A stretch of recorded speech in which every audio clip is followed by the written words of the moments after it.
Houthi लड़ाकों ने Israel पर बैलिस्टिक मिसाइल की बौछार कर रखी है। हूती विद्रोहियों ने नया हमला अमेरिका की टॉमहॉक मिसाइल के बदले में शुरू किया है। हूती लड़ाकों के खिलाफ इसराइल नए फ्रंट से हमले की तैयारी कर रहा है। देखिए रिपोर्ट।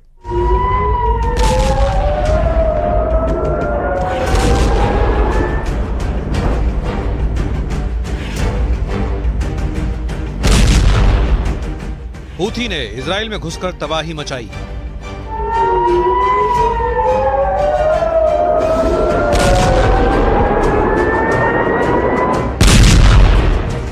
तेल अवीव तबाह करेंगे ईरान के रॉकेटबाज।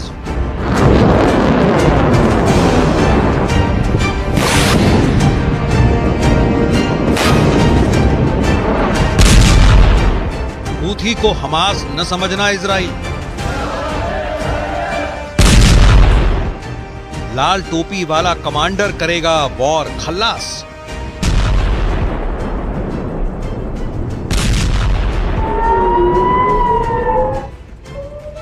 इजराइल में पूरी रात सायरन बजे।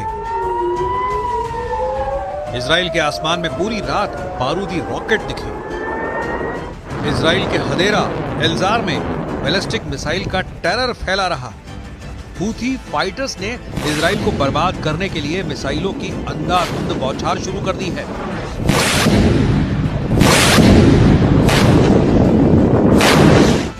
इजराइल को हराने का दम भर रहे हूथी फाइटर्स अब बेकाबू हो चुके हैं। हूथी लड़ाकों ने इजराइल पर नया हमला अमेरिका की टॉम हॉक मिसाइल के हमले के जवाब में किया।